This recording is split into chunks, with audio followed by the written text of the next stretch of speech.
The Remarkable People Podcast. Check it out.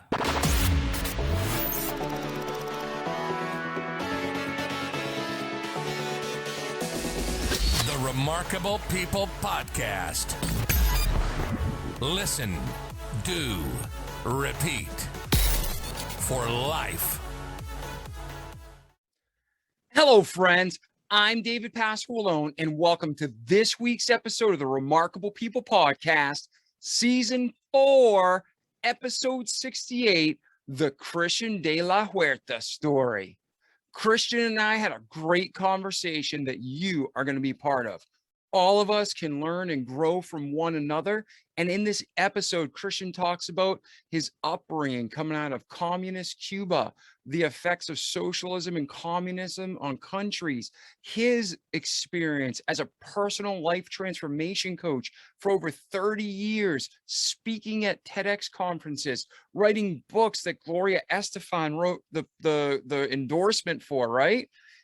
Great episode, tons of fantastic content that I hope we can all grow from. And not like our slogan says, let's just not listen to it, but do it, repeat it, so we can have a great life in this world and an eternity to come. So I'm David Pasqualone. Enjoy this episode. Ask Christian and I questions if you have them. Please rate and review the podcast. Make sure you're sharing this with your friends. And whether you're watching on YouTube or your favorite podcast player, please subscribe and like us. It means the world to us because the more likes we have, the more listeners get the same great content you're hearing now. Not for us, but to help each other. Enjoy this remarkable episode with our friend Christian. Hey, Christian, how are you today? I'm doing well, David. Thanks so much for having me on the show. Appreciate it. Oh, no, I've been looking forward to it. You and I have been trying to connect for a couple months now, and it's been my crazy schedule on this side. You're super busy, but you've been like on top of it, and I had to cancel on you once, so I apologize. So ladies and gentlemen, like our intro said, we have Christian with us today, and it's going to be a remarkable episode, and he has great value to share with us. So what we're going to do is, like the podcast story always goes, Christian's going to start from his childhood, bring us through his story, talk about the good, the bad, the ugly, what he had to face, what he achieved, but also the practical steps of how he did it, so you can too. So Christian, at this time, my friend, can you please share with us your remarkable story so we can learn and grow together? Thanks so much. Well, let's see. Let's start. In the beginning, I was born in Cuba, lived in a communist country for the first 10 years of my life, which was very informative because there's so many things that we take for granted for here in the States and in the West, not only in terms of like things that we can have access to, but in terms of rights that we take for granted. And it's interesting that I write about personal empowerment and what it means to live heroically in the 21st century, because I was in a communist regime, in a totalitarian, dictatorial setting. You have next to no personal power. It's, the state pretty much owns you and tells you what to do and what you can and can't do. I was also raised in a very Catholic environment, so another very hierarchical power structure in which, power comes from the top down, and you pretty much are told what to believe and what's right and what's wrong, and that's just the way it is. And when we came over to the but I'm really grateful for that experience of having been raised in a communist regime, because we had a TV, but there was nothing worth watching in terms of programming. So we grew up playing outside and creating our own games, inventing our pastimes. I grew up reading, and for that I'm really grateful, because developed a lifelong love affair with books. And when I came over to the States, that really helped me to pick up the second language and learn English. And I was a really good student.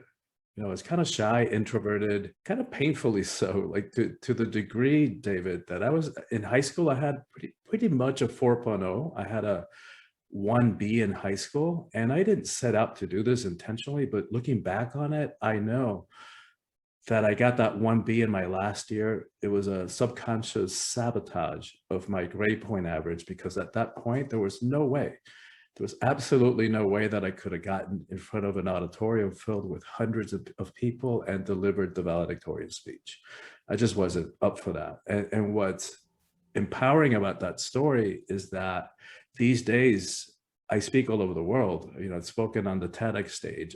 I've spoken at a bunch of universities, so I could say that I'm a professional speaker. So that the point being that any fear, any obstacle that we've allowed to hold ourselves back, to be held back by, all that stuff can be healed and it can be overcome.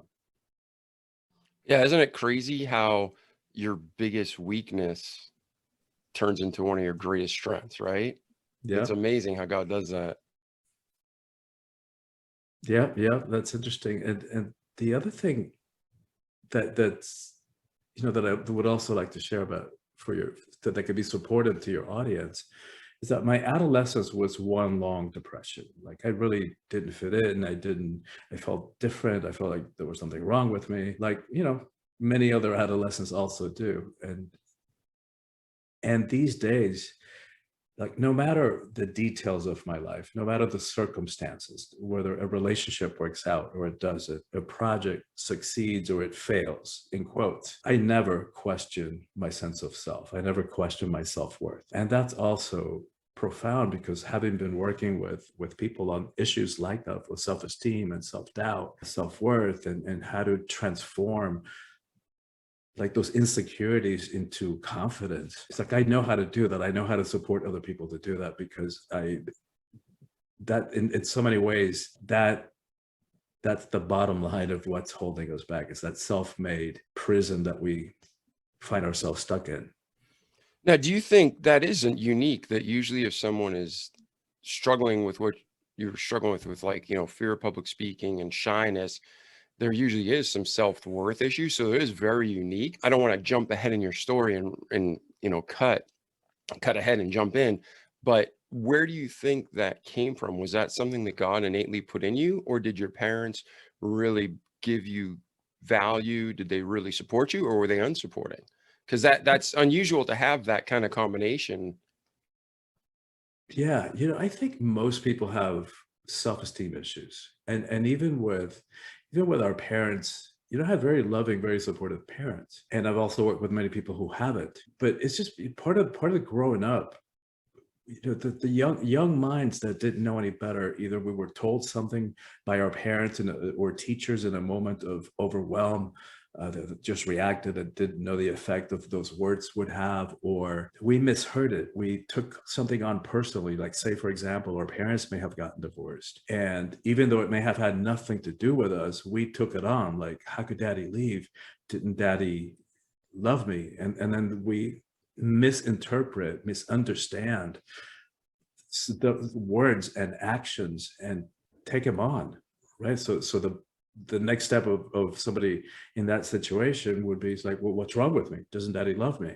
And it had nothing to do with us that daddy left. And that wasn't the case in my life. My parents stayed together, until he passed. But one thing that I think may have influenced in my case was that my parents in Cuba were counter revolutionaries.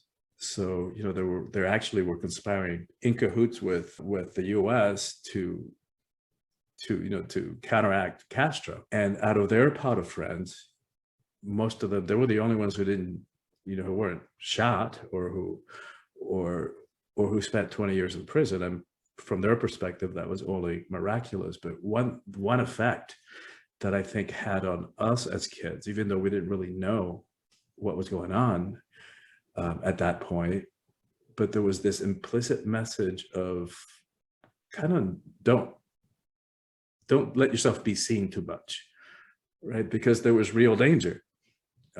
Real danger, not like today. If we have listeners from over 80 countries and different backgrounds, and even in America today versus 50 years ago, different world, different generation, but you had legit, real fear of being murdered, tortured.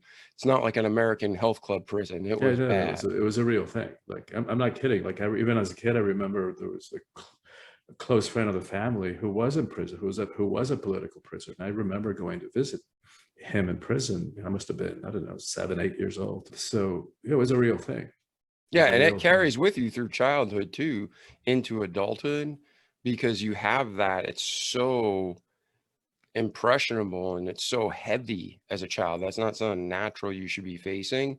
That, yeah, I can't even imagine living with that every day, thinking my parents are trying to do the right thing and we may be murdered for it or we may be put in prison. So when you were doing that, how did they teach you? Did they just say, keep your mouth shut? Is that what your instructions It were? wasn't that direct.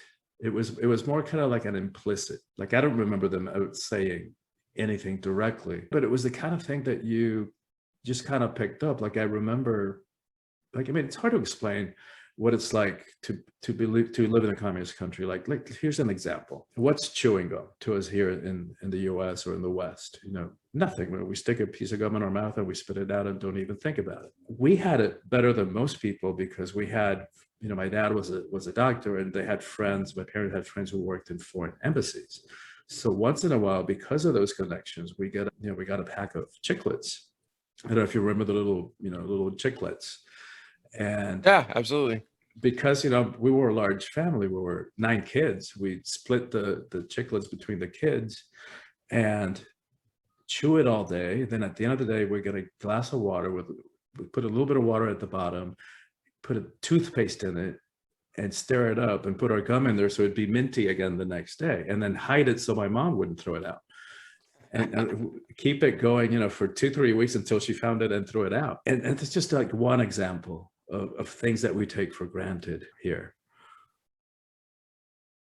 So, okay, so continue with your story. So you're growing up in this kind of environment. And then again, we're just going to go chronological. Is there anything else during that time that was significant that we need to talk about before we move on in your story? Well, yeah, I think, you know, I think it's to continue with that theme before we move on too far from that theme of the fears, because I managed to get through college without getting in front of a room and delivering a speech. And yet I always had a sense of mission. Like I knew I had, you know, some work to do in this world, something that was going to make a difference. And that kind of showed up or I interpreted in different ways at different points in my life. So out of college, I realized that, you know, if I'm going to fulfill that mission, I've got to get over this fear. And I signed up for a public speaking course and hated it. David hated it, detested it, because for 14 weeks, I'd had to get up in front of a room and deliver 3 2-minute speeches. Come Monday, I was already angsting about it. I was already worried. I was already losing sleep over it. But what happened, you know, like midway through the course of just from doing it, it stopped being such a big deal. And I think that's a great way that we can understand how to get over our fears. You know, there's a misunderstanding that to be fearless means that we don't feel the fear. And that's not what it means. To be fearless means that we no longer allow fear to hold us back. Right. So there's a book called Feel the Fear and Do It Anyway by Susan Jeffers. And here it is in 60 seconds.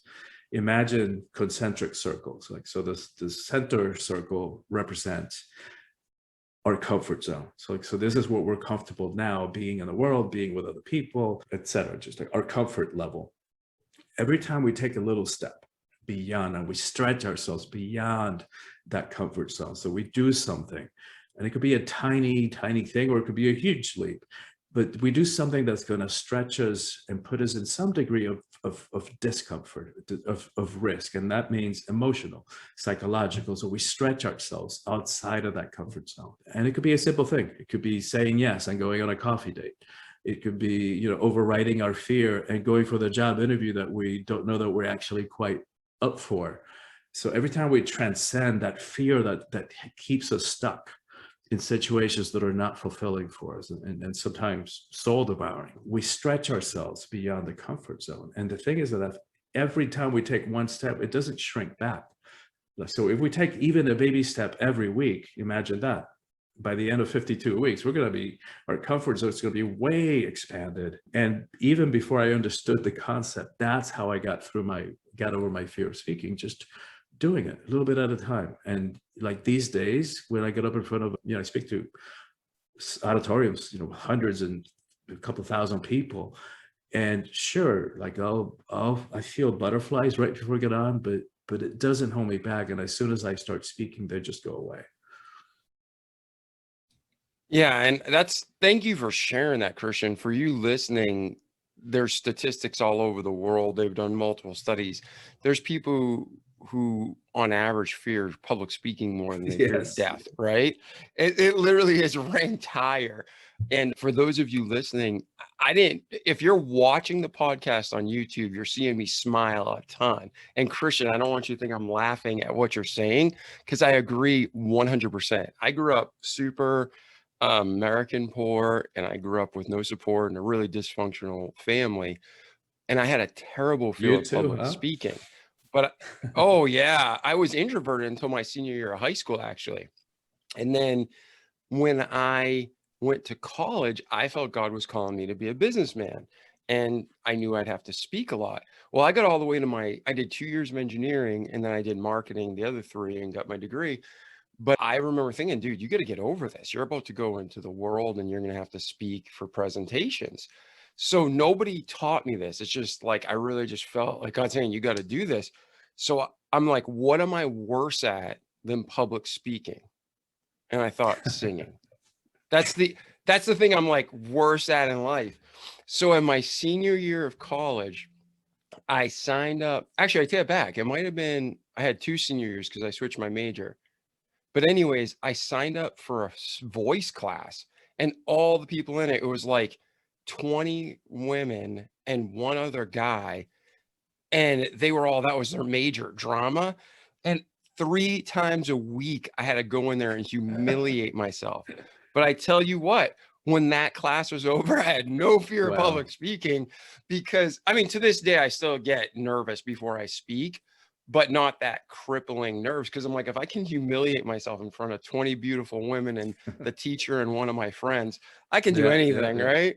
But so what you're saying is spot on. What I was never taught, but I experienced it, and I'm laughing because you reminded me of 25, 30 years ago of me standing up there singing songs that were awful. That is funny, David. So We have so much in common. If you would have asked me that then, I would have said, what am I worse in than speaking? And I would have agreed, singing.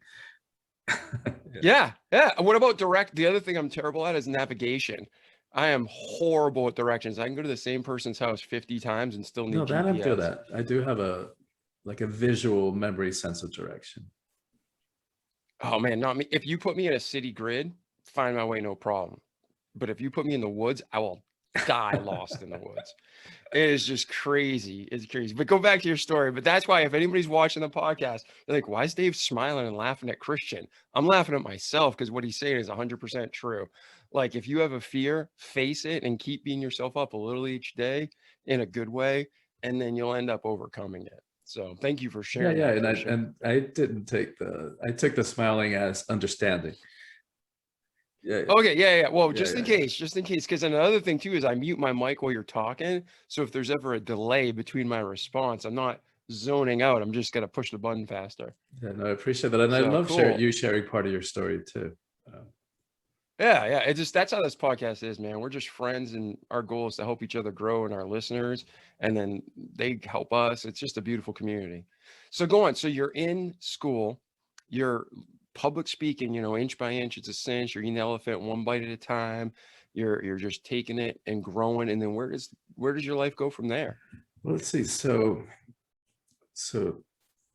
here's another aspect of it that might be supportive to people, which I think has to do with life purpose. So through my 20s, I kind of struggled with the religion in which I was raised, because it really had no room for me.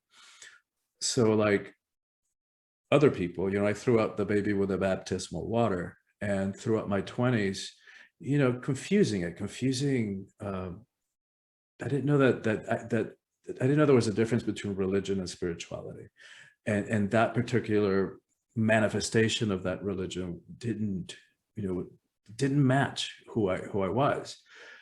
So through my 20s, I focused on professional development, my personal growth and come to the, so I was approaching the end of my 20s, I started to think there has to be more to life. I had a very enviable life. I had a cushy job. I was making decent money. I had a sports car, condo on the water, and yet, it was sought after socially, sought after professionally. And yet the more that I had, the more that I thought, God, there has to be more to life than all this. And so it kind of went through a period of searching. And because that sense of mission that you and I shared was still in there under the surface. And so I think that was the reason for my dissatisfaction. And I know how many people, are out there who share that sense of knowing that they've came here to do something and yet have sold out for the illusion of security of a biweekly paycheck. And so that's where I was. It's like I had a decent job, but I was representing something that I didn't really believe in anymore. And so I started this whole phase of searching, and I actually spent a weekend in which I didn't listen to music, I didn't watch TV, I didn't read, I just stayed in the question of, what do I really want from life? And so anytime I'd have an idea, and I wasn't evaluating, it could be something petty, it could be something about making a difference in the world. So I just started making a list and adding to it, got up to like 100 things. And then I started eliminating, what do I really want from life? And I got it down to 3 after the weekend. And it was something like, and hey, just not to interrupt you, but if you're listening, this is one of those practical steps that Christian's unpacking. Listen to what he's doing and how he's doing it. Go back and replay that, because that's a beautiful method to really isolate your purpose. Exactly. And then also the TV. Man, that TV it can be a blessing, but it's normally a curse. And I don't know about you, Christian, but for me, in the most productive times of my life, I'm never watching TV, and it's not even conscious. Exactly. And then when you watch that TV, it's just a life sucker. So you can watch podcasts because they're growing. But when you're watching Netflix and Amazon Prime all day, there's an issue, right? But go on. I didn't want to cut your story. I really appreciate you jumping in and pointing that out. You're unpacking gold. I want to make sure people exactly get it. that is my intention, because I know many people struggle with figuring out, what am I here for? And this is what worked for me. And like people like wondering, how do I know what my purpose is? It's a whole other conversation that we can get into, because I do a retreat on that and help people discover that. But here's how I did it. And so once I really got clear about what I wanted from life, it was something like I wanted to fulfill my potential, like what I was really here for. I wanted to discover my purpose and fulfill my potential in every sense of the word, like spiritually, which I had neglected for a few years, intellectually, emotionally, physically. And then I wanted to travel and see the world and meet people from all different cultures and work with in walks of life. And I put my list away. I don't even know where it is. It's probably sitting in one side of one of my books. I think that going through that process of getting so clear was catalytic, and it had an effect. And within 6 months of that, I found myself in this weekend intensive that changed my life. In that weekend, I understood what the ego mind is and how it keeps us in that self-made prison of fear and limitation. And I have a degree in psychology. My dad was a psychiatrist, but this understanding, which derives more from Eastern thinking and Eastern philosophies, changed my life. And combined with breath work, a healing modality that, I was on a track to get a PhD in psychology. And when I discovered that healing modality, it just switched tracks. It was so profoundly healing for me that I just, an eye-opening, that I had to do it again, and I had to make it available to others. And that's what began. Within 6 months of that, I quit my job, sold my condo, give it away. Most of my belongings were sold them, and went off on a spiritual journey, like in discovering, who I was and what I was here for. And that was the last job I ever took. Yeah. In the education, I find value in learning and knowledge and truth. But institutional learning has its limitations for sure. And it's interesting that you got to this point and your real growth came outside of the institutional learning. So I'm not saying you shouldn't go to college, but I think that institutional learning has a lot of limitations and a lot of theory without practicality. Yeah. Is that what you saw, why you detracted from that direction in life? Yeah. And I'm grateful for my education. Like I loved, like I went to an all-boy Catholic Jesuit high school, and they're amazing educators. Like, but more than so, and they actually kind of coasted through college because I had such a powerful Private education, base. yeah. But what I think what I learned the most from them was how to think and how to process things and how to study, how to learn, and but yeah, you're right. A lot of that information that I got in high school and college it wasn't very practical, and that's why in my programs today, my like I have a virtual coaching program that I had to develop last year because of the pandemic. After doing retreats for 30 years, suddenly it's like, whoops, and came Pandemic? What pandemic? No, I went from 100,000 miles on a plane to 0, and so. Start earlier this year, I launched a virtual coaching program, and part of what was really important for me was that I structured it in a way that it wasn't just about passing information on. That I developed a certain part, included into the system or wove into the system practices and a system of accountability, so that it was actually about transformation, not just information. So I think you're absolutely right about that. It's an important point. Yeah. So now let's go back then. Let's go back to where you transfer in your life from high school to college, and then where does your life go from there?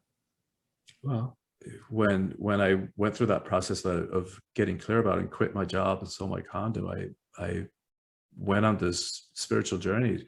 Took me to Hawaii. I lived there for 6 months. Then I moved to California, ended up there for 20 years before I moved, back to Miami some 10 years ago, where I'm based now. And just one step led to the next. And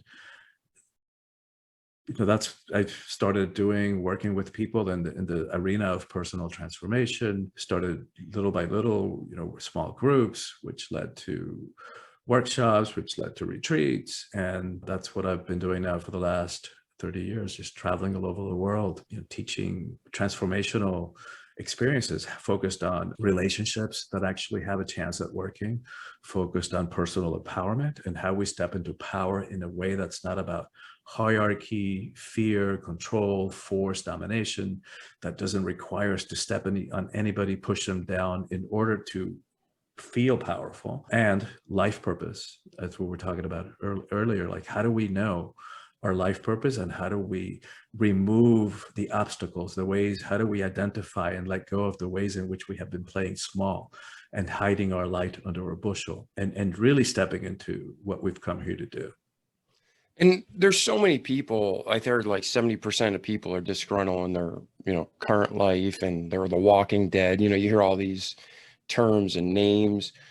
For those listeners who are like, man, they're good people and they're strong, or, they're great people and they have qualities and they have abilities. But, first their probably mindset, they're stuck in that prison you talked about.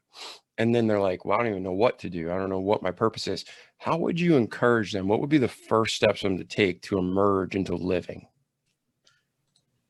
Yeah. And that is tragic. How many of us sell out for that illusion of security of a biweekly paycheck? Because, if you tell me, well, I'm making $250,000 or $500,000 a year, then we can talk about selling ourselves. But most of us are selling ourselves way more cheaply than that. And the tragic part of that is to me, it goes to the question of what are we going to place our trust on? Because one of the without minimizing the tragedy of the pandemic and all the lost lives and the economic impact and all that stuff, if we pay attention, there are blessings, there are opportunities to learn from the pandemic. And I think one of them that I'm already witnessing people benefit from is, what was initially a tragic thing or a curveball from life, people who lost their jobs, companies closed their doors. Yeah, like unexpected and not a fun experience, but many people took that as an opportunity to go within and to ask themselves the question, right, here I am, and that sucked, and I wish it hadn't happened. And what am I going to do in response to that? So they took the opportunity to go within and really ask themselves the questions of what they wanted to do with their lives. And that, from that perspective, it was a blessing, which is a great it's a great attitude to have towards life. Because if we walk, one thing that we can count on is that life is going to continue throwing curveballs our way, things that we're just not going to see coming. And so one way to respond to that, or to show up in response to that, is to walk around in fear, just waiting for the next shoe to drop and feeling victimized, right? Feeling done to by life. Whereas, that's the reality. That's gonna, one thing that we can't count on continuing to happen. But if we reframe that, if we rethink that, if we change the mindset as you're talking about, and we say to ourselves, you know what? No matter what happened in the past, no matter what happens going forward, I can always choose how I'm going to be in response to that, how I'm going to show up in response to that. And just that simple reframe changes everything and pops us out of that victim mindset. And it's a much more empowering thing, because as long as we're holding somebody or something outside of us responsible for our state of being, as long as we're saying, if mom had been this way, or dad had done that, or the teacher or the minister or society or system, right, like sexism or racism or homophobia or whatever the system is that we're holding responsible for our state of being, for keeping us where we are, then we're just giving our power away. And so that simple reframe, right, that I didn't see that coming, I wish it hadn't happened, and here we are. What am I going to do about it? How am I going to show up in response? That gets us out of disempowerment into an experience of empowerment. And let's take a minute there, because I think this is a huge topic you're hitting on in most people's lives. They get stuck. They get trapped in the victim mindset, and they're legitimately hurt. I mean, they've legitimately been injured and damaged. And there's something what's interesting that we're talking about this, I feel like there's some kind of theme that God's trying to convey to our listeners and myself. There's a difference between natural disaster and personal harm.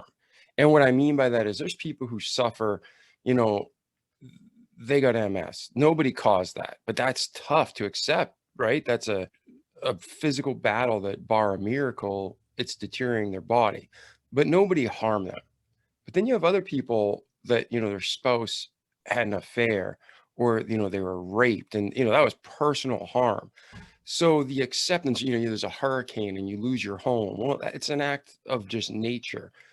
So when you're saying we got to change our mindset, I agree completely. And when you're saying we can't have that victim mentality, I agree completely. But for myself and all the listeners, how do you really think we can transform our mind and get out of that? How do we accept life and move on? How would you recommend us do that? Yeah, and that's a powerful question. I mean, that's like, you just went for the jugular. Like, that is the. Why beat around the bush, man? We're here to help each other. That's with people that have done my work. I think that is the deepest and hardest thing to overcome, if we're talking about a journey of personal empowerment. And yeah, you're right. It's, and this is not about minimizing anybody's trauma or saying that I wasn't saying that at all. Of course, there's a different aspect to having to forgive versus knowing this is just nature. I can't change a lightning bolt, but yet that dude freaking raped me and I want to kill him. There's a difference.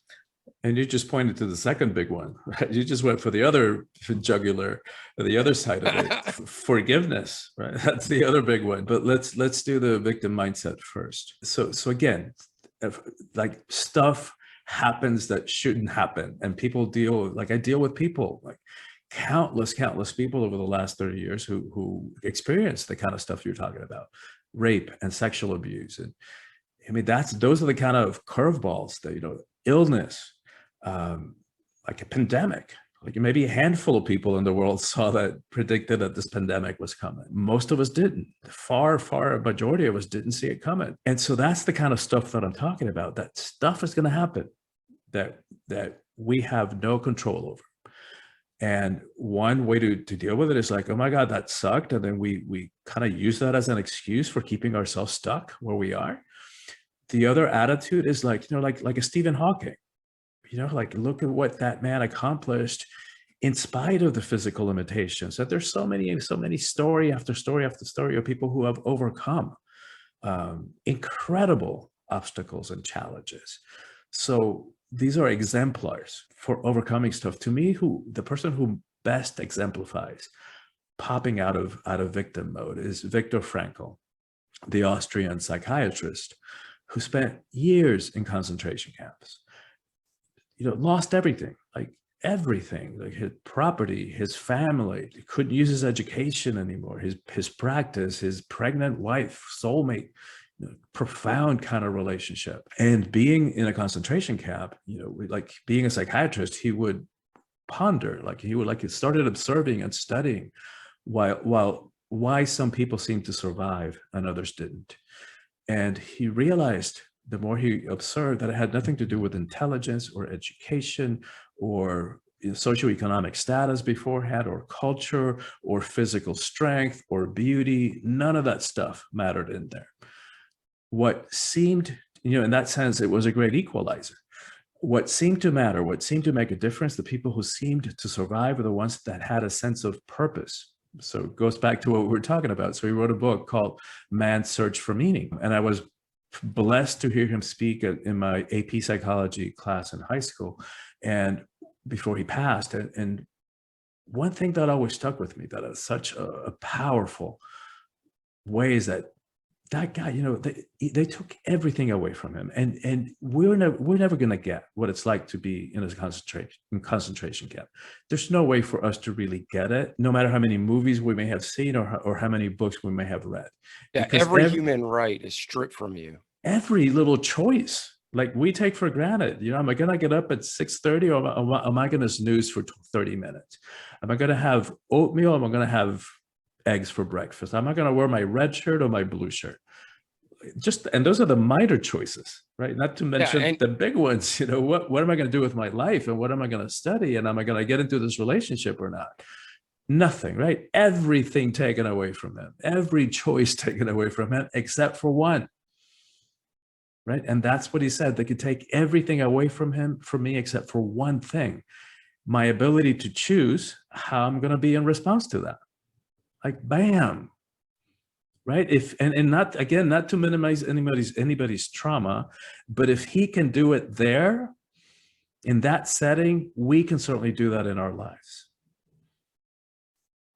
I agree completely. And how do you recommend flicking that switch out? Because it's not easy. You have a lot of bitterness, you have a lot of anger. You don't want to flick that switch. You don't want to forgive. But how have you found through your own life and working with clients to just let go? Yeah. Just let go and move on. Yeah. And a great exemplar for that is Nelson Mandela, who said that if he hadn't found a way to forgive in his heart, not just, hypothetically, but like to forgive in his heart the people who kept him in prison, he would still be in prison, because it's a state of mind, right? You can be free in prison, and you can be imprisoned, like so many people we're talking about who feel imprisoned by the circumstances of their lives living in a free country with choices available to them. So it's a state of mind. And so forgiveness, that's the other tough one. That's the other big one, because sometimes we have to, like we've heard this, right? That forgiveness is for us. it's not for them. So it doesn't excuse what they did. It doesn't rationalize it. It doesn't make it okay. It's not about them. Because the thing to get about forgiveness is, as long as we're holding somebody over the fire for what they did or failed to do, our hands also getting burnt, right? Our hands also in the fire with them. So that's a visual for us to get that forgiveness is for us. And it's tough. It's tough, man. That's why I write that the stuff is heroic. That's why this book that I wrote, Awakening the Soul Power, is part of a series called Calling All Heroes, because what we're talking about, David, is nothing short of heroic. To hold on to what they did is easy. Anybody can do that, right? Majority of humans do that, right? Hold on to being right, and I will never forgive them. And so anybody can do that. But to forgive what feels unforgivable is nothing short of heroic. And here's one way that I learned from a teacher that I studied with that makes it doable. So forgive, 2 syllables, flip them around, give 4. What we're doing when we forgive, we're giving space for the other person. And sometimes for ourselves is even more difficult, right? So we're giving the space to be human, to make mistakes, to fall short of the mark, to make a horrible mess of things, even to royally mess things up. So this harks back to understanding what the ego mind is, which is a whole other conversation. But the ego mind went to law school, I say. It's very self-righteous. It appoints itself judge, jury, and prosecutor. It knows exactly what you did that was wrong and what the punishment should be, and sometimes even make sure to deliver the punishment. And so what we're talking about is just in giving 4 is stepping back from that self-righteous stance, right? And just putting in even a little question mark, like just putting in a maybe. And so saying to ourselves, you know what, I can't even imagine doing what they did. I cannot even see it, that I would ever do anything like that. But maybe if I had been raised in that family, maybe if I had been raised in that culture, in that time period, in whatever the details, maybe if I didn't had their brain biochemistry, who knows what was going on with their brain biochemistry?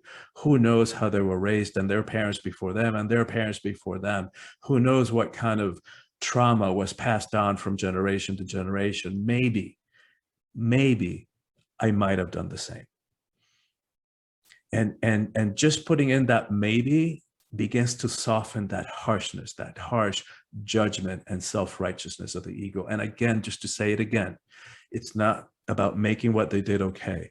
It's not about rationalizing it. It's not about, doesn't mean that we have to be best friends with them and go to brunch with them on Sundays. Doesn't mean any of that. We can have really clear boundaries about ourselves and about what works for us and what doesn't, and who we hang around with and and what's good for us and what's not.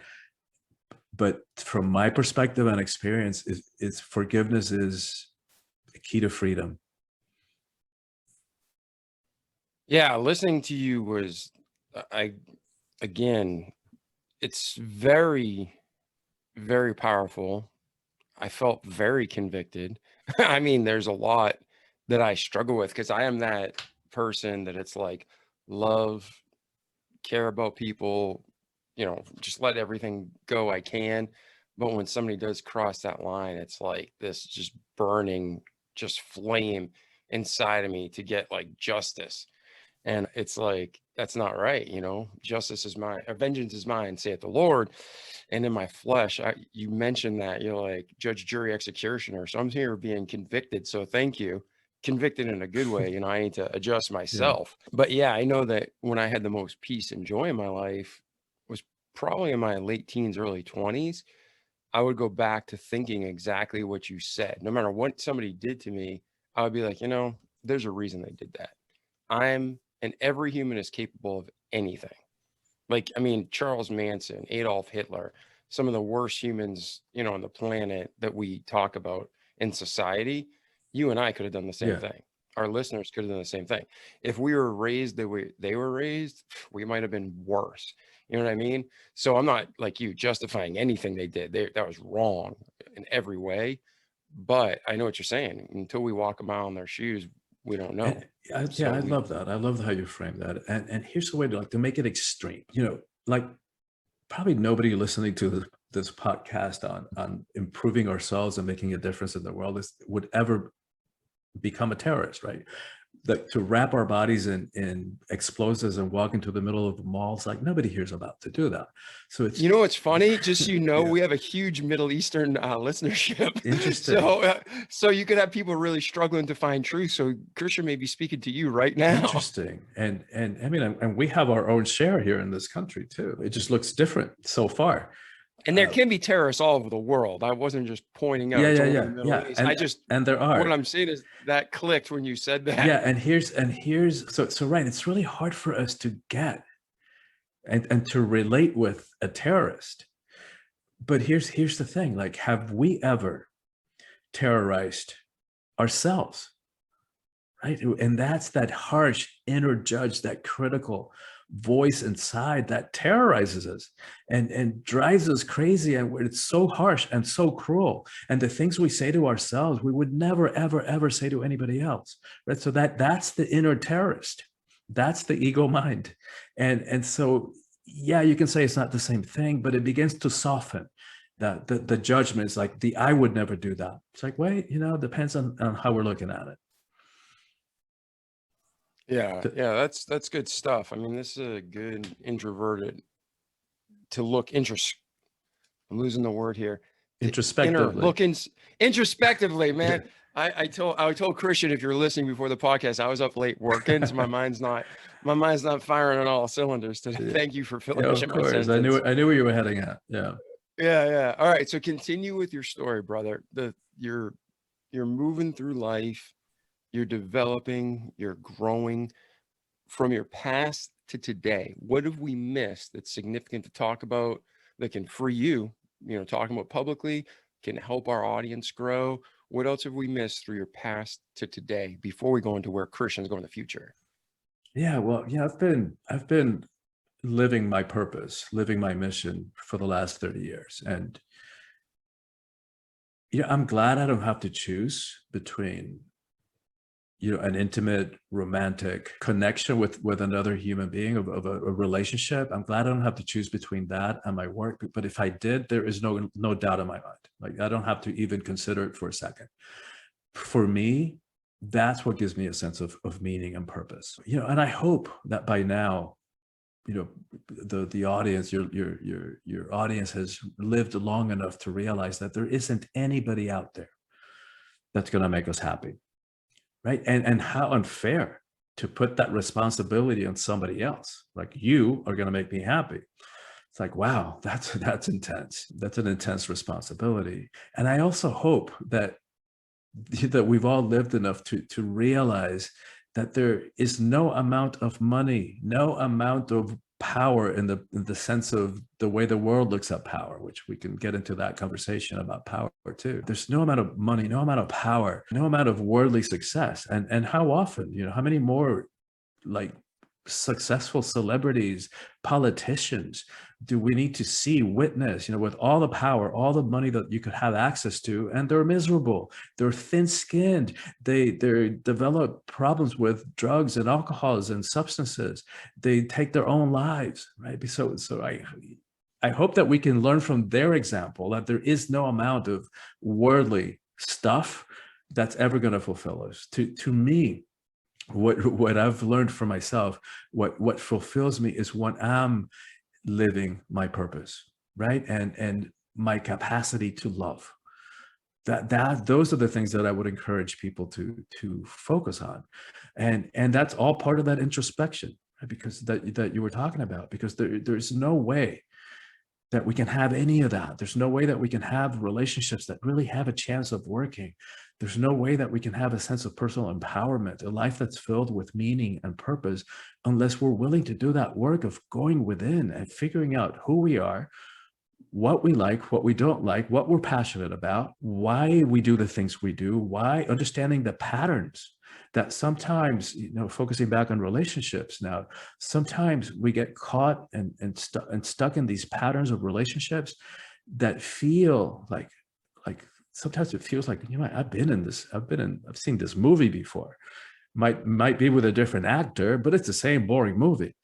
So why do we get stuck in these patterns of relationships that have us attracting and falling for people who are not a match, people who are not available? And so that's a whole area of my life that I've also done a lot of work in. It's like, and it all comes from like self-knowledge, because if even it's almost cliche to say that if you really want to find love, it has to come from self-love first. And that can only come from self-knowledge. You can't really love another till you love yourself, and you can't really love yourself until you really know yourself. So and both of those, they bleed over into not just the personal world, but if you're listening, professional. I mean, there's people who are listening to Christian right now, and you're saying, I get it on a personal level. You go serial abusive relationship to abusive relationship, and you don't even realize you're doing it. And then there's the other person that finds yourself going to career after career after career where you run into the same problems over and over again. And a lot of it is our mindset and our mentality, but some of it is you're drawn to dysfunction because that's all you know. So that's where you feel comfort. Not that it's good, not that you want to do it, but you're like, okay, the unknown's scarier. Subconsciously, you're thinking the unknown's scarier than this, so I can handle that. So you go back to a bad boss, you go back to a bad boyfriend or girlfriend. And that's terrible. So Christian, for those, first off, you don't have to agree with me, but that's how I see it. Do you see it that way? And Totally. then if you do, how do you escape that? How do you break Totally free? agree. Yeah, because if we want to be free, if we want to have those lives that work and relationships that work, we got to be honest, all right? And we have to start by realizing that there is one common denominator in every one of those relationships, whether they're personal or professional. That one word's going to hurt, ladies and gentlemen. Hang on. Yeah. So that's say it now. Say the word so everybody knows. It's ourselves, right? That's the one common denominator. So why do we do the things we do? Why do we keep stuck in attracting certain kinds of people, certain kinds of relationship? And Carl Jung, the psychologist, said that we attract people into our lives and we create situations in our lives so that we can heal aspects of ourselves that are blind spots that we can't see. And so there's, that's another, we're hitting all the tough ones today, David. That there's a psychological defense mechanism called projection, which means that I judge and I make wrong over there what's also here. And that's what he's talking about. That if we want to be free, if we want to use our relationships as the way that they support our own personal growth and healing and transformation, it's a pretty safe bet that if it's there, it's here. Yeah, and another way to interpret that in everyday layman's terms is a lot of times I'd see that the people I couldn't stand to be around had the characteristics that exemplified what I hated about myself. So a lot of people like, man, that person's so annoying. Yes. Oh, if you really dig deep, what's annoying about them? Okay, well, they're like this. And I may not be living like that now, but that was a characteristic about myself I hated that I was running from or something, or trying to defeat or whatever. So that's interesting you say that. And then I do want to point out one more thing that's it's a lateral topic right now. A large portion of our audience globally is coming from a Christian worldview, which is my worldview. But as soon as they hear the word psychology, or they hear Freud or Carl Jung, they shut down. So listen, if you're listening to this interview and you're hearing Christian and I talk about psychology, listen, God creates everything. And the study of the mind is psychology. Now, there's people who go off and they're crazy nuts, just like an attorney. You could have a good attorney or a bad attorney, a good doctor or a bad doctor, a good psychologist, a bad psychologist. But God made the mind and God made the body, and there's foundational elements that's just truth.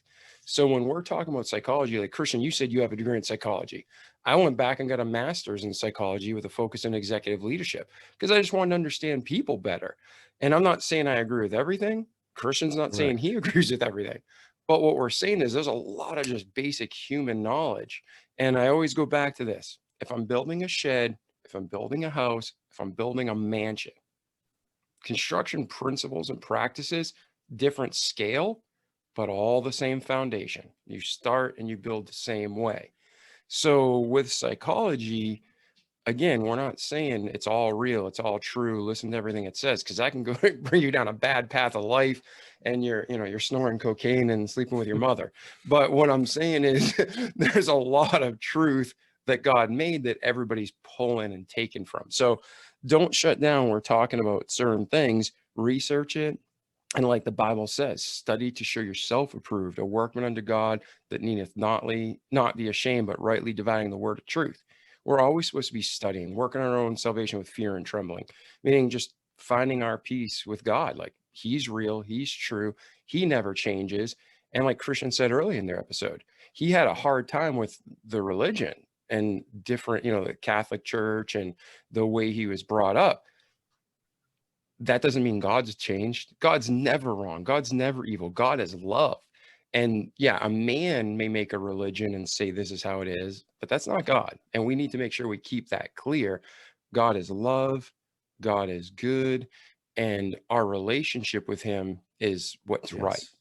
Religion is to help us grow and to have fellowship and communion and to keep us accountable. But man, look how many religions there are. I mean, look how many churches there are in your town. And I remember I grew up in a small town outside of Boston. And remember when we had phone books? Do you remember those, Christian? Phone books? Little town of 30,000 people. And I went through one day and counted the denominations listed. 26 church denominations, not churches, in a town of 30,000 people.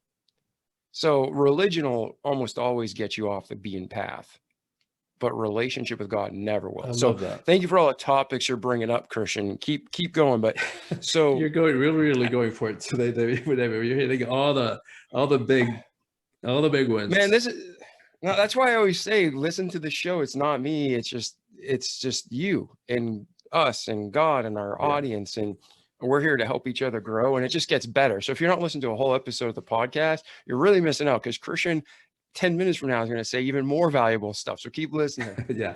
And you're absolutely right. Religion and psychology are not incompatible. In fact, psyche meant soul originally in Greek. So it's just about understanding the mind, which is part of who we are. And yes, God made if that's your system of belief. So the only thing is to remain open, right? Like, at least consider the possibility. And then if it doesn't work for you, then of course, by all means, don't take it on. But an attitude of openness is fundamental in life. And what's true, what's of God, what's of love will be there on the other side of the questioning process. And it's nothing short of heroic to be willing to question. It's nothing short of heroic. But yeah, I want to add one thing to that, because I know you mean it, but I want to make sure the listeners, because our country, everybody has a different country and a political stance, but don't open your mind so wide, your brain falls out. Okay. There's a lot of people who are morons, and they're believing so many lies right now in our country, politically, socially, economically. What Christian, I believe, is saying, and what I believe is truth, is we should always be searching for truth. Either I'm right and you're wrong, you're right and I'm wrong, or we're both wrong and we need to find truth, right? So be studying, be researching, be testing. And like Christian said, be open to different thoughts and opinions and worldviews, but test it and search it and see what is consistent, what is true, what is meshing with the way God made the world, the fundamentals of reality. Don't just take things blindly, because I listen to people say things these days and they're out of their mind. And there's this generation of not thinking. And it's like, okay, listen, 2 + 2 is 4. I don't care what you say. And I'm watching the society say certain things and do certain things, and it makes zero sense. Not even close to reality. So I just wanted to add that in. What Christian's saying is, have an open mind is true. Be flexible. Jesus himself, things that the religious people would never even consider doing, Jesus did, because it was right. Yeah. but don't have such an open mind that you lose track of reality and believe a cult and you're swallowing Kool-Aid down in Texas or Oh my in God, Africa. that's so powerful, David. And you're so right. We live in this current times in which we live with, especially with the internet. It's like, it's so hard there's so much crap and so many lies being put out. There's like, how do we know? How do we know? And we've got, to me, it's got to go back to going within, and we've got to be willing to do the work and be open to bursting out of the bubbles if we're only getting our information from one source. It's like then we're limiting ourselves, and that's all that I'm saying is just be willing to question, and we've got to do that if we want to reach over to and heal this polarization that we're experiencing, not only in this country, definitely in this country, but not only in this country, which seems to be getting worse and worse, and it does not have a good ending if we continue on this path of making an enemy of anybody who thinks differently. It doesn't have a good ending. So we've got to be willing to do the heroic work of at least opening up to the possibility of having a conversation with somebody who thinks differently. And ultimately, like the truth, it's going to be found within. Right. And that's what I mean, that on the other side of the question, what's true, what's of God, is going to be there on the other side of the questioning process. And so just to be willing to do that heroic work of questioning is to me, it's like, I don't see a way around it if we are going to survive as a species. Otherwise, we're going to blow each other up in the name of God tragically. Yeah. And the other thing, the attitude in which you ask the question, like I tell my kids, you can ask me any question you want. Open book, completely transparent. I want to answer the questions you have about life. But there's a difference between asking a question and questioning someone, having that spirit of anger and like just that. I don't know if I can communicate what I'm saying, but you know what I'm talking about? When someone questions you just to cause a conflict or start an argument or to be contentious, that's wrong. That's just a punk wasting time. But if you have a legit question, ask it. And someone shouldn't be upset to answer a question. You need to not just know what you believe, but you need to know why. But, there's people out there who ask questions, even, go back to Jesus. We talked about Jesus a lot in this episode. There was the scribes and Pharisees who would ask him questions just to try to trap him or start trouble. That's wrong. But if someone said, how can I know to be saved? How can I know right from wrong? How do I know what's real? That's perfectly fine. And that's what God wants. He wants us to search for truth. Right. Yeah, totally in alignment. And yeah, it's that prosecutorial, self-righteous questioning that has an agenda that's not what we're talking about. It's what we're talking about is an honest, from the heart, being willing to ask ourselves, why do I believe that? And does that ring true to me in my heart, in my gut? Not just because somebody's told that to me. It's hard stuff. Look, we're living in tough times. And I don't, that there's so much stuff and misinformation going around that for me, the only way that I'm going to land on it, what's true for me is within, like spending time by myself and asking the hard questions and see how my body feels, how my heart responds. And I believe personally, and again, you don't have to agree with me, I believe 100% there's absolute truth. But the world right now is trying to say there is no absolute truth. And that opens a can of problems. I don't care if you're a Christian or not a Christian. If there's no fundamental truth, then it's a free-for-all. And that is not how I see the world. So, I mean, like I said, we're getting to a lot of topics. We're going deep and wide.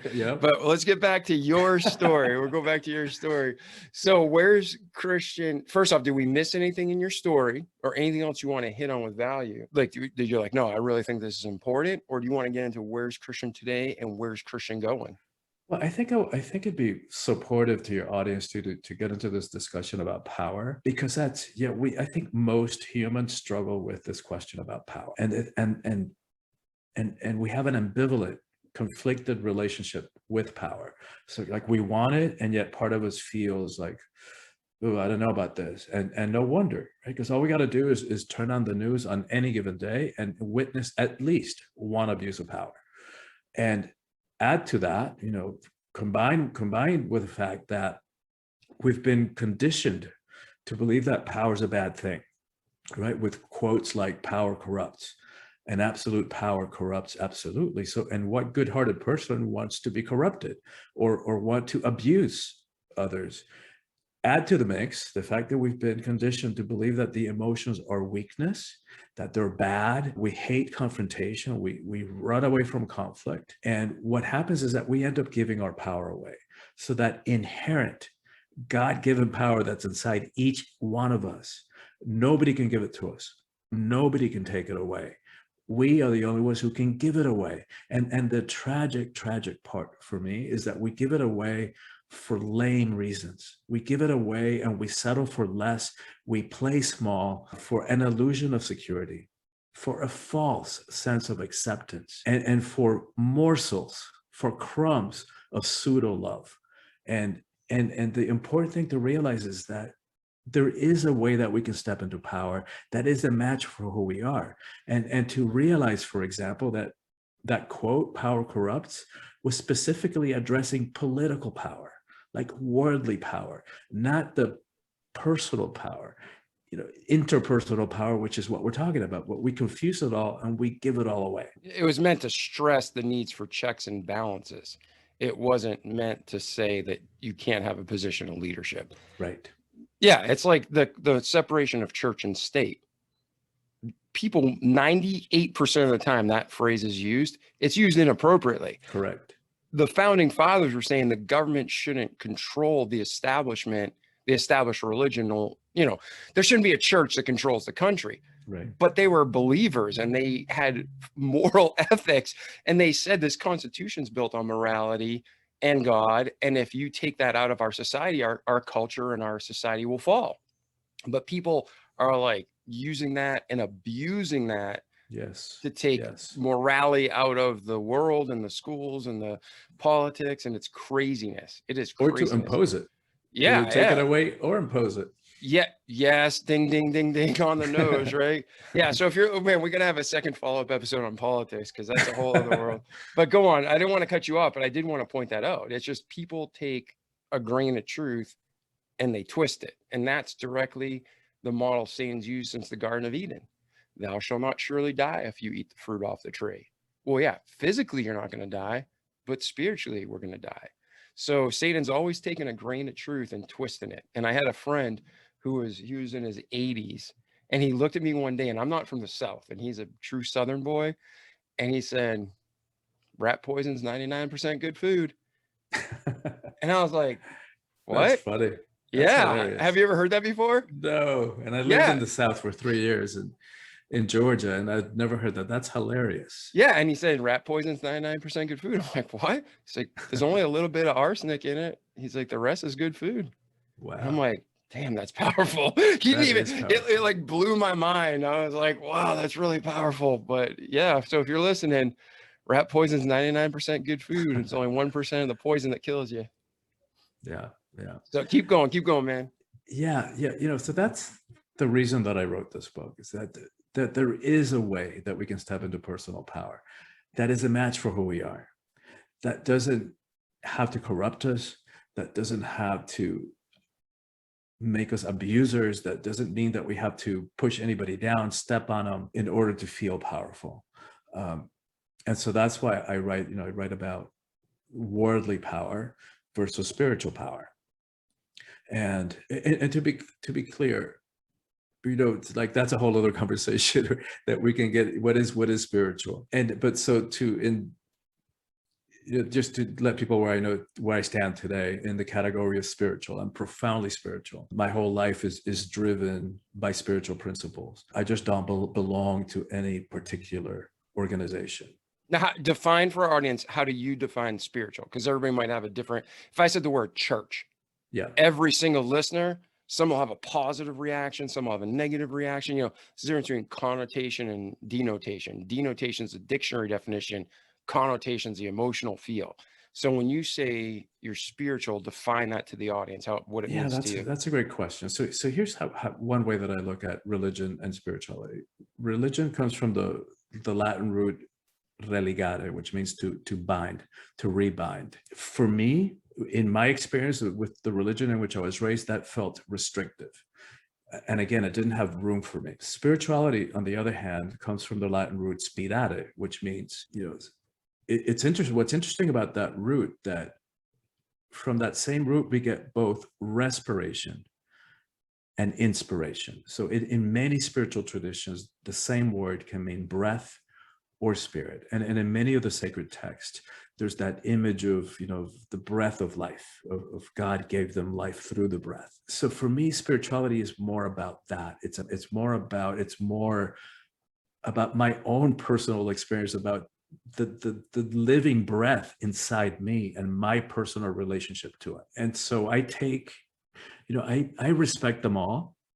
I honor them all. And frankly, I challenge them all too, because not all traditions as they're being expressed today are leading people to having that direct personal relationship with the sacred, with God, with spirit. And so like if we look at the fundamentals of every tradition, there's something really beautiful and valuable about them, which is not and has very little to do with dogma, right? So for example, here's from Hinduism. There's a concept in Hinduism called namaste, which means the God in me, the sacred in me, the beautiful, the love in me sees and bows to and recognizes that in you, right? Like if we lived by that principle, like what a different world would we live in?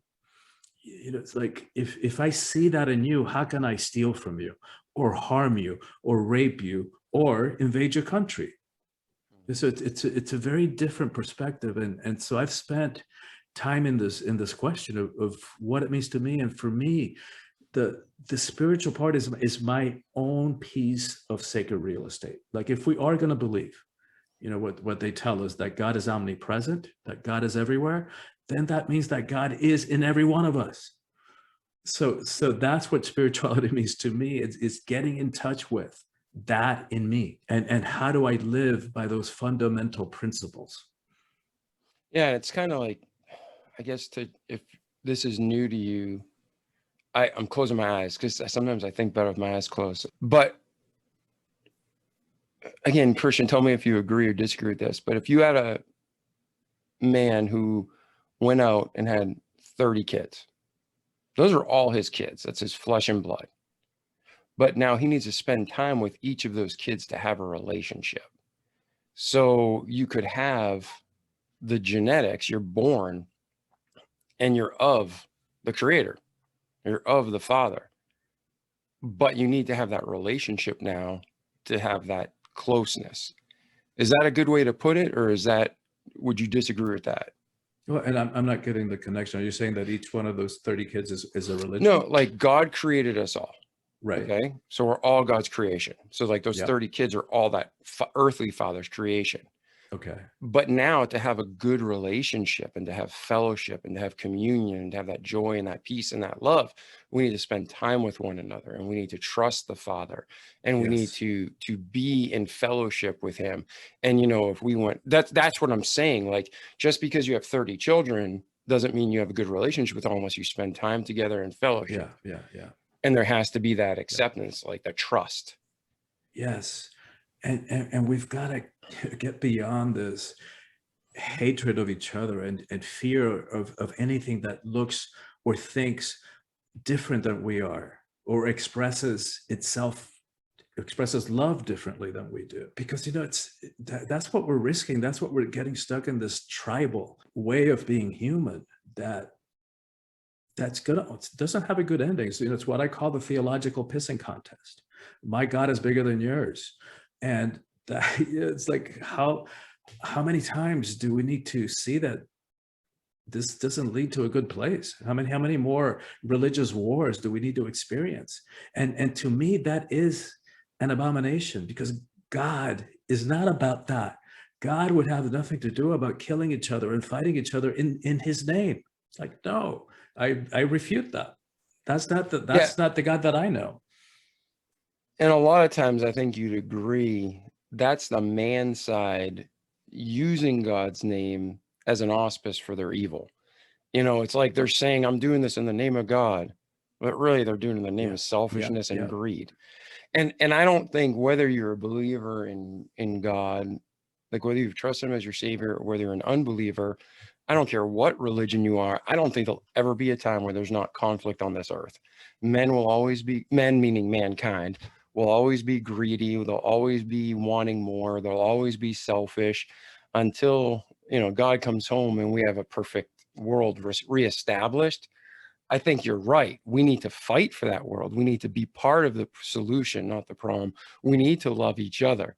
But I think there's a realistic aspect that we need to take on, that it's like, while we're doing our best to achieve that, we have to be realistic. It's never going to happen. You know, they'll always be poor. They'll always be rich. They'll always be sick. They'll always be healthy. And we're always trying to fix the balance, but it's just part of the broken, fallen world. I mean, do you agree with that? Or do you think it can be achieved?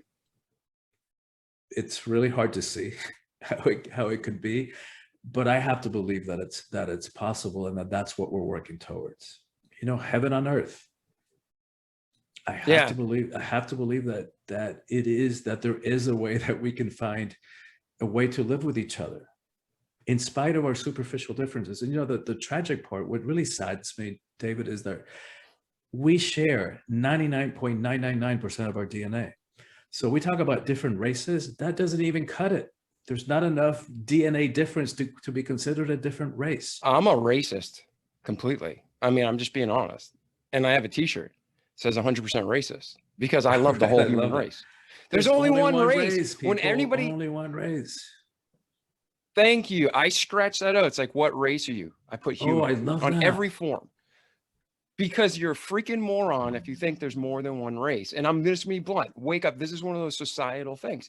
That whole concept of race is made by people to divide Christian and me and you, one race. Different nations, different cultures, different worldviews, but we're all people. Yeah.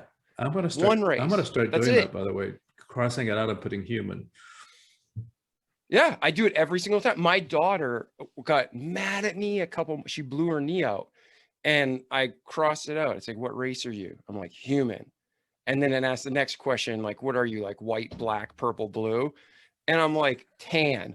You know what I mean? We're all a different shade of tan. There's one world, one race. And what's funny is two things we talked about today. I actually own the domain oneworldoneRace.org, and I don't use it. And then I have the whatibelieveinwhy.org. Two things that I want to start in the future, but I haven't. And we're talking about both. I think God's. I love it. I love it. But you're right. There's one race, the human race. And it's like, and I'm not trying to be, there's a difference between animals and people, but dogs. A dog's a dog. There's different breeds of dogs, just like there's different nations of people, but they're all dogs. And I love dogs, right? And people, I don't care if you're from China or if you're from freaking, like, you know, Australia, or if you're from Latin America somewhere, it's all people. We all have the same blood. Like you said, 99.9%. But that shows you the beauty of God too, does it? If you think through it, if that 0.01% of DNA is a huge difference between a man and a monkey. Like, I believe in adaptation. Like, we adapt to where we're put in because God made us great. But I don't believe we came from monkeys. It's two different species, right? Two different, that would be races, right? But if we're going to talk about that, let's say we share 96% with chimps and 50% of our DNA identical to bananas. Yes, but that's what I'm saying. But let's say that 0.4%, right? To us, that's so small, but there's billions of changes that God crammed into that 0.4%, and we're completely different. Monkeys and men are different. All right. Monkeys and men are different. A rock and a man is different. But, you know, a tree, a mushroom, God created all. And like we talked about, a shed, a house, or a mansion, there's foundational principles to create them all. But that last second, that little DNA switch, that makes a difference between a bird and a beautiful baby girl or a beautiful boy. You know what I mean? And it's all just part of the divine creation, all of it. So, I didn't mean to cut you off, but that's right. I am with you. When people say, even pastors or you know, people say from political places, race. I'm like, you're dividing the world. You literally are just enabling people to believe this is truth. You're jamming the term race as there is different races. There's not. There's one race. Yeah. You said it very well, I love Christian. it. And let's go back to the breath. There's one breath, right? Like, where does your breath end and my begin? We're all breathing the same recycled breath. And let's even take it like a little step further. There's an element called argon that's immutable, which means that it doesn't change, right? So unlike oxygen, then when we breathe it in, it comes out as a different thing, as carbon dioxide. When we breathe in argon, it comes out as the same identical, boring argon that's been around for eons. What does that mean? That means that the argon that we're breathing right this minute is the same argon that went through the lungs of the saber-toothed tiger and the woolly mammoth and the pterodactyl. This very same argon that was breathed by the ancient Hebrew prophets and the Hindu saints. The same argon that went through the lungs of the Buddha and Confucius and Lao Tzu. The same argon that was breathed by Jesus and Mary Magdalene and Mother Mary and by every prophet and light carrier and truth speaker and every the highest scientific and artistic and religious people throughout history, right? So that's just another way of talking about how we're all interconnected, and that we've got to start shifting the way that we think about, this us versus them, and that we've got to think about all of us on this hurtling through space on this tiny, tiny, tiny pebble, because if the planet's going to be fine. It might take 1 million years or a few million years. Life will continue in some form. Consciousness will continue. Maybe it turns out to be an intelligent, enlightened cockroach planet. Who knows? Whether we make it, that's what we're facing right now, because we're just now beginning to witness whatever it is that we have unleashed on the environment. Yeah. I was laughing again, if you're watching this, because as soon as you said that, between our earlier conversation with the screens and the pandemic, Christian's whole world changed from traveling 130,000 miles a year to being behind a screen. And then you said a planet with just cockroaches. I instantly, for some reason, connected. Did you ever see the movie WALL-E? I did. Where everybody's fat, watching TV, not doing anything with their lives. And there's like one cockroach and a robot on Earth, right? Yeah, I don't know why I just connected that, but there's a sad truth that might come out of this, right? But no, listen, man, God, and like the argon, I thought energy can either be created or destroyed. That's a law of thermodynamics. Yeah. That's like a fact, you know what I mean? And then argon, like you said, it keeps going. Well, how did God make it so it keeps going? He put trees suck in the carbon dioxide, blow out oxygen. It's just a beautiful system God created. And like you said, you just got to keep making the world a better place each breath, and know that all humans are one race. God loves us all, and we need to do our best to love others. So that's great, man. So with all that said, where's Christian today and where are you going? How can we help you get to your next destination? I often ask myself, not often, but every once in a while, what would I do if I won one of those big lottos? And I guess buying a ticket would be a good first step. That's awesome. I love those. There's jokes about that all the time. Yeah. But I always land on the same answer, which is I would do exactly what I'm doing now. I would continue doing, I would just do it in a much bigger scale so that I could impact a lot more people and make a bigger difference in this world. So, like many people, I had to pivot, and now I'm offering a lot of my work virtually. I will go back to doing retreats, like live retreats, as soon as, I'm scheduling some for the end of this year, for example, and for next year. But I'm really appreciating the opportunity that this virtual coaching program, because of two things. I noticed over the years that people would come to a weekend with me and they have an amazing life-changing experience. They see themselves from a different perspective. And if they don't have a support system, if they don't have like regular practices to keep them connected, it's very easy to get distracted by life, right? Like we're talking about the distraction of TV and so many distractions. It's very easy to get sucked back into the day-to-day and forget. And little by little, if we don't have that support system and a system of accountability, then it's that those old voices of fear and self-doubt and insecurity and the self-sabotaging behaviors and patterns start creeping up again. And so what I'm loving about this opportunity of a year long is that I get to spread out the teachings piecemeal. So it's just deliver a little bit of content each week. But here's the key. Here's what's different. Make it interactive. So every week they have a little bit of content and their practices, right? Practices designed to apply those teachings to their lives, because that's what's going to change, shift to, like I was saying earlier, from information to transformation. And then the other thing that I'm appreciating about the system is accountability. So every couple of weeks they have a coaching call with me. And it's keeping the groups, it's kind of, intimate and small, 20, 25 people, to keep that sense of family and supportive family that are both going to keep us, hold us by the hand and keep us accountable, keep us doing what we said we're going to do, to ensure that we achieve the goals and the dreams that we identify in the beginning of the year. That's what we, and so that's coming forward. I'm also going to be started translating this book, Awakening the Soul of Power, to Spanish. So, and increasing my vocabulary. So that's one way, by the way, which I'm using Netflix University to expand my vocabulary, because it's my first language, but I've done all my studies since age 10 in English. So, in day to day, it's easy to, like, if I can't think of a word in one language, I'll throw in it from another one. But if I'm you've been talking to my father. He knows 5 languages, but speak like a combination of them all.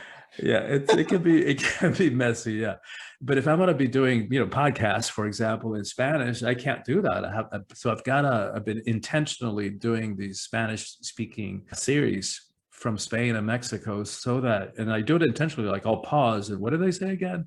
And then I'll look it up and write it down 2 minutes. So intentionally, as a way to educate myself. I'm also working on the second book of the series, which is on relationships. Like, how do we attract and create relationships that work? And then the third book, the year after that, will be on life purpose, which we also touched upon today, and that conscious leadership that you also referred to. So that's what's coming up in my world. Awesome. Now, 3 quick things. One, what can we do to help you get there? Buy your book, take your class, coaching. 2, are there any special offers you want to share with our audience? You don't have to, but it's totally fine if you want to. And then 3, I got one more topic. I actually want to rewind, because you said something in that close that I think it's a very important point. I think we should have people listening. So first, what can we do to help you? Any special offers? And we'll get to my last rant. Yeah, buy the book for sure. It's life-changing. And again, take, some of it you probably won't resonate with, but take from it what's going to serve you. Leave the rest behind. So the book is available wherever books are sold, right? You can get it. And I have the book right here in my hand. Yeah. And actually, I do have another question. You got a quote by a woman that, she might be a little well-known, Gloria Estefan. Yeah. How do you know? And just, I started this book. Christian gave me the liberty of giving me an extra 3 weeks so I could read this before our interview. But I started reading it and I put it down because, like I've told you in other episodes as my listener, and I told Christian, I don't want to know a lot about my guests before we speak, because then I feel like it's not as natural and organic as getting to know one another. So I got into this and I got to chapter 5 and I'm like, I'm stopping until we talk, then I'll go back and finish it. But the book was well written. It's personable. It's got like a workbook type of questions, lots of movie references and illustration that people will get and connect with today. So what I've read so far, I really enjoyed. I didn't want you to think I ignored it, and you were kind enough to send it to me, even and sign the front. But talk about real quick, the Gloria Estefan. How do you know her? Not many, people you meet, Gloria Estefan. Yeah, I don't know her personally, but I actually. Oh, okay. I actually courted her, for 3 years, which is another. If you're, for your listeners to take another takeaway, is like, if you believe in something, stick with it. Because we're so fickle that we give up too soon. I courted her for 3 years. And so here's the story about that. read somewhere that she was going to be honored at some gala down here in South Florida, in Miami, where I live. She lives in Miami Beach, in one of the islands in Biscayne. Gloria Estefan honored in Miami? What? Yeah. That's sarcasm, guys. Yeah, That's yeah. okay. So, and she's an amazing person. Like, she really contributes a lot and gives a lot back to the community. And Yeah, that's what I heard. She's a wonderful person. I don't know her personally. Humble, accessible, just real, like a real human being. And so I bought a ticket, went to the gala, and at the end of it, I made a beeline to make sure that I spoke with her before she left. And she was there, just very accessible, talking to anybody that came up to her. And so we connected. You know, the fact I told her that before Gloria was Gloria, when it was Miami Sound Machine, they used to play at my high school band dances down here. So we laughed about that. And I told her a little bit about this book that I was working on and how it has a particular message about the empowerment of women. I thought you'd be interested. And so she gave me her manager's business card. That's the part that took 2 years, because of course he's doing his job. He's the guard dog. And so several emails, no response. And then I thought, all right, let me rethink this. The book, as I said, it talks about what it means to live heroically. These days, we don't have a horse hitched outside and the armors and the demons to slay, except the ones in our own heads. And so I said, all right, let me reframe this email. I rewrote the email. I said, you know about heroism. So I put myself in her shoes, like, what's going to touch her heart? What's going to inspire her? And I said, well, you know about heroism, the way that you overcame your bus accident and the injury, your back injury.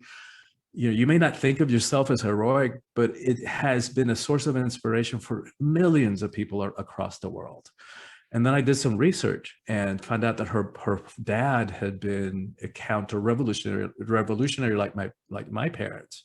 And then he joined, the U.S. military here in exile. So I said, the sacrifices your father made and my parents made are nothing short of heroic for the sake of freedom. And I said, and then I spoke about her generosity, because I read about how she had helped so many other Latino artists, break through. And so I honored everything true, right? I didn't lie. I wasn't buttering her up. I was just acknowledging what's so. But you researched her sincerely and got to know her. It wasn't just laziness. Exactly. That's the point, right? Like I had to figure out what's going to inspire her to I wonder how many requests she gets, how many people want something from her. So I had to do something that was going to stand out, that was going to touch her heart. And so I sent that email, and probably 4 months go by and nothing. And I was about to go to press. I said, I guess I'm just going to give up. And then that little voice inside, right, said, all right, just one more try. So that's another takeaway. Listen to that little voice inside. And so I said, all right, just one more email. And I wrote the manager one more time. And I said, hey, look, listen, I'm not stalking you.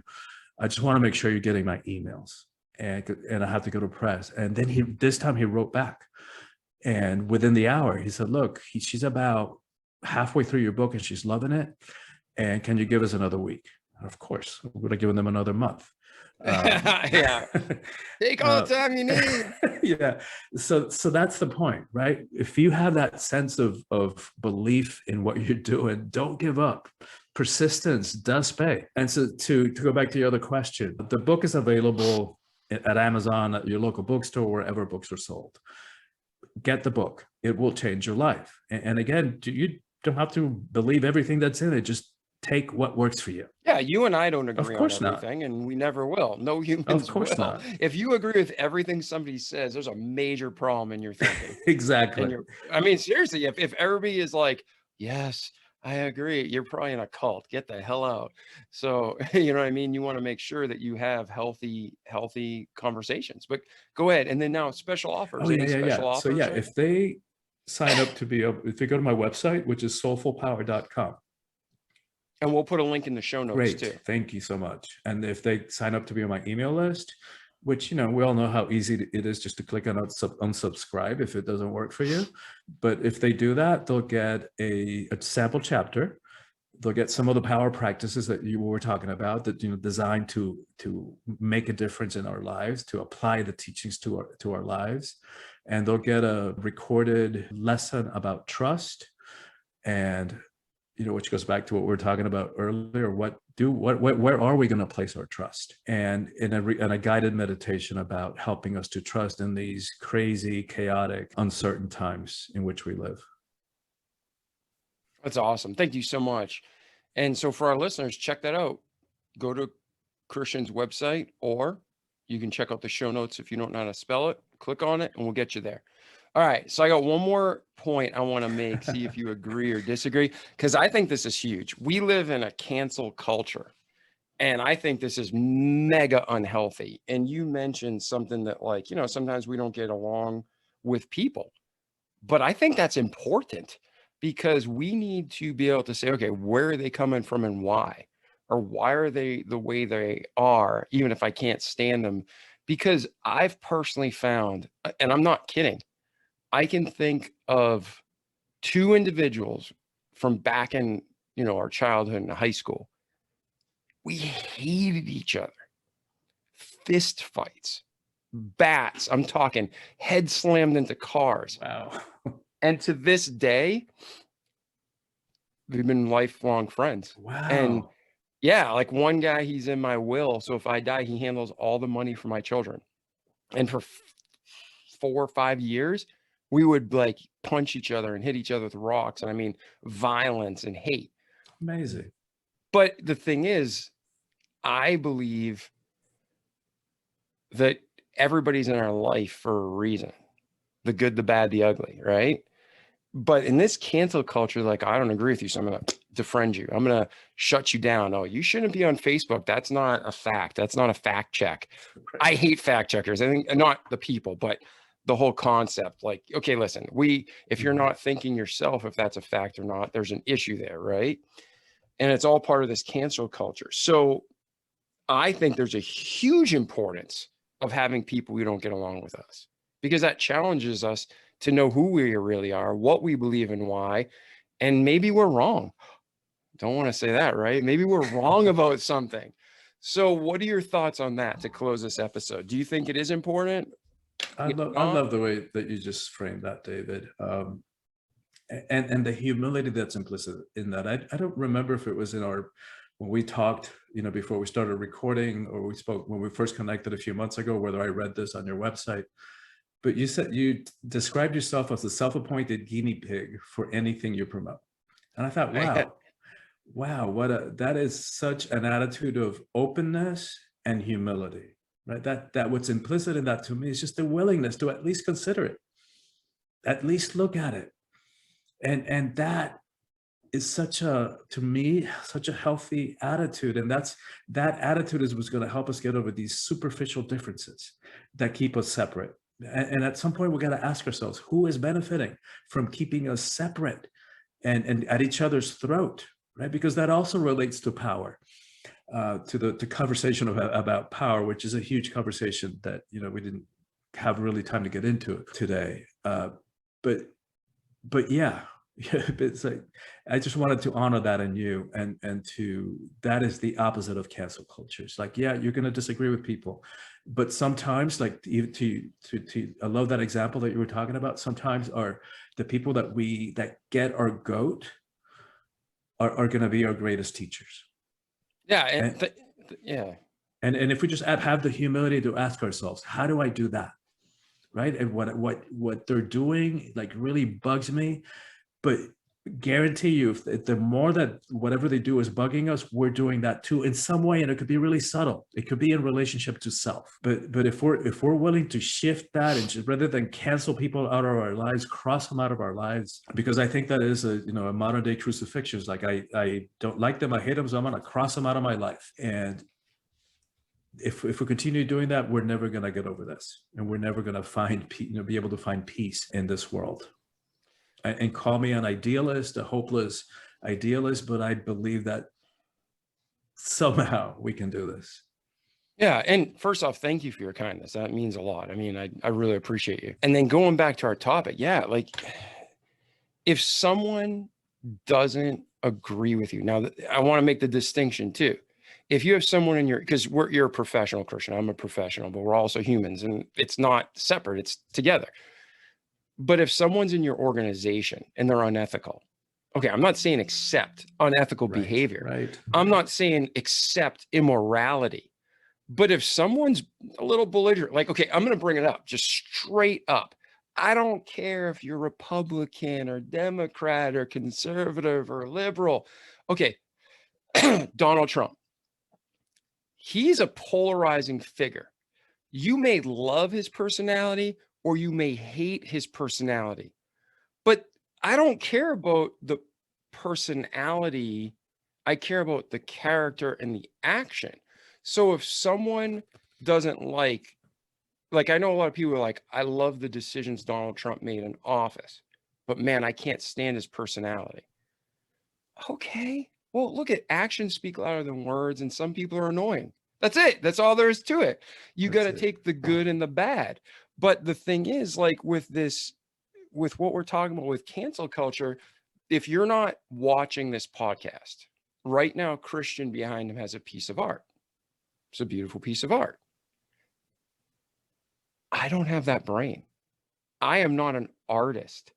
If you had me running everything, it would be very black and white, very, very strategic, very systematic, very engineering, very boring in a lot of ways.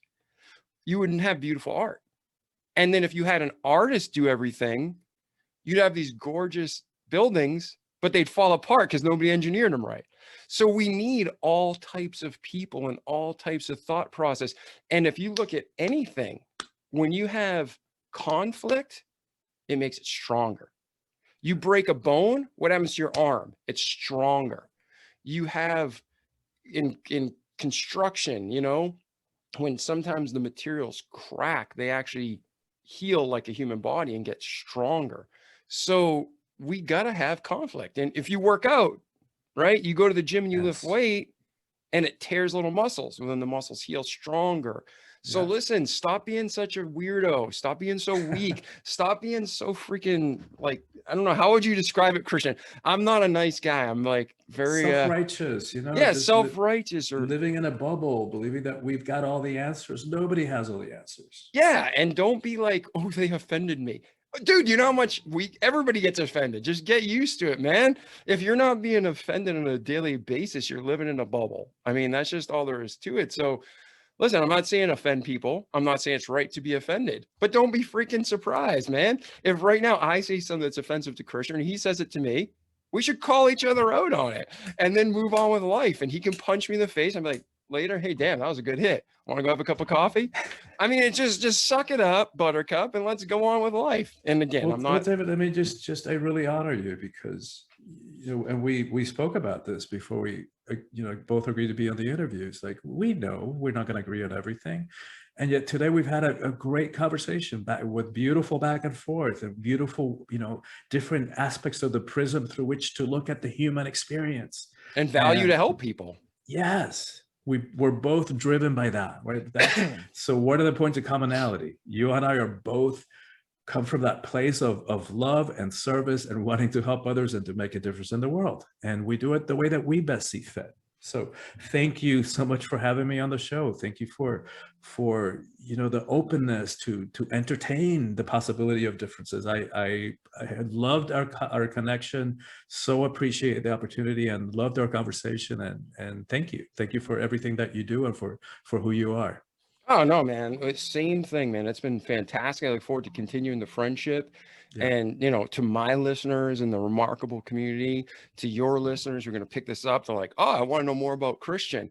You know, hopefully you guys can all get along, have a cup of coffee, see, hey, we're in the same, you know, LinkedIn, we're in the same town. Let's get together, you know, hang out. It's just what it's all about. I mean, you know, like, again, we just go back. What's more important than God? Love God, love one another, and live the life. And that's it. So with that said, thank you, Christian, for being on the show today. You truly are a remarkable person.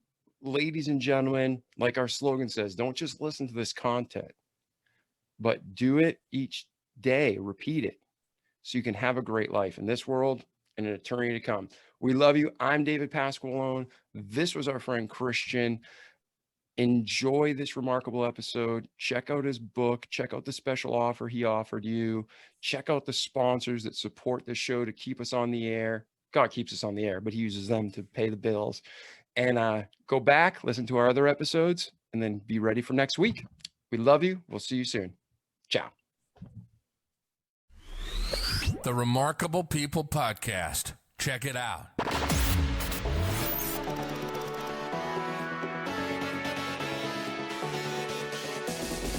The Remarkable People Podcast.